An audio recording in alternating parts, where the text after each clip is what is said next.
चलो रज़ा साहबा, अब सूरत हाल ये है कि जो अमीर जमात इस्लामी हैं कराची के हाफिज़ नईम साहब, उन्होंने अपनी सीट छोड़ दी। अब GDA ने अपनी सिंध असम्बली की सीटें छोड़ने का ऐलान किया है और ये बात कह रहे हैं कि हमें ये मजबूर किया गया था कि आप जरदारी साहब से इल्हाक कर लें, हमने नहीं किया तो ये सज़ा मिली है।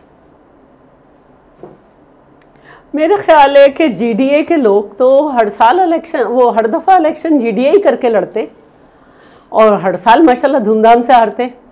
और जहाँ तक बात है जमात इस्लामी की, तो सिर्फ या तो वो मार्शल दौर में पलती पुलती है या फिर PTI के साथ उनकी KP में गवर्नमेंट थी और उसके जाने के बाद उन्होंने फिर मालम जब्बा केस किया था। बाकी तो और कोई हमने नहीं देखा। एक ज़माना था जब MQM नहीं बनी थी, फिर उसी में से लोग MQM में आ गए, फिर PTI में भी गए।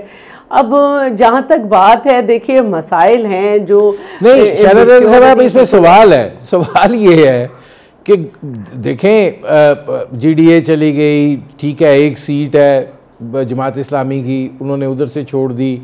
यहाँ पर धड़ाधड़ लोग जो हैं वो अदालतों के अंदर जा रहे हैं, तो ये तो एक मुतनाज़ा सूरत हाल नहीं हो गई है? मतलब अब देखिए मुतनाज़ा तो 2018 में भी थी, उस वक्त भी। इस दफ़ा जो है वो इंटरनेट बैठ गया, उस दफ़ा जो है RTS बैठ गया, लेकिन उसके बावजूद सबको उस पर मसाइल थे। और लेकिन हुकूमत ये कहती थी कि हम सबसे मजबूत हैं और सेम पेज में हैं सब लोग, लेकिन इकॉनमी नहीं दुरुस्त कर सके।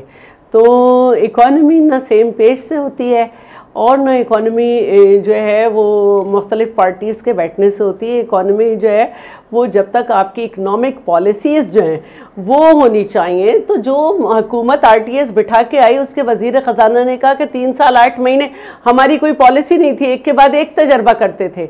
लेकिन उसने ये भी कहा कि पीपल्स पार्टी की पॉलिसीज़ अच्छी थी, IMF के पास वो अच्छी नर्म शराइत पे गए थे। और लेकिन शैला रज़ा साहब, 18 वो जो 16 महीने थे वो याद रखें और अब आगे जो है उसको भी याद रखें। और एक बात ये भी ध्यान में रखें कि नौजवान जो है वो बहुत ज़्यादा मुतनफ़र है, लिहाजा उसका वो दबाव भी आएगा। देखें अब बात यह है कि नून, हाँ, या तो आज़ाद अपनी हुकूमत बना लें, किसी न किसी से तो हाथ मिलाना पड़ेगा, वरना अगर रंग में भंग डालना है तो हम तो नहीं कहते कि आपको कम सीटें क्यों मिली। और दूसरी बात जो है वो ये है कि नून लीग का राइट है फिर दूसरे नंबर पे। और जहाँ तक बात है कि हम नहीं चाहेंगे और हमने कभी भी नहीं चाहा कि पार्लियामेंट अपनी मुद्दत पूरी ना कर सके। मेरे प्रोग्राम का वक्त खत्म हो रहा है, बहुत शुक्रिया। ये अजाब नहीं ले सकते कि 16 महीने की इकोनॉमिक जो हमने ऑब्जेक्शन रेस किए थे उसको डिसेंटिंग वॉइस में वो गए और वो जाए। मेरे प्रोग्राम का वक्त खत्म हो रहा है, बहुत शुक्रिया अहमद अवैस साहब, बहुत शुक्रिया शैला रज़ा साहब, बहुत शुक्रिया जाहिद खान साहब। नाज़रीन, आपने हमारे पैनल के शुरका की गुफ्तगू सुनी। अब तक के लिए इतना ही, इजाज़त दीजिए, अल्लाह हाफ़िज़।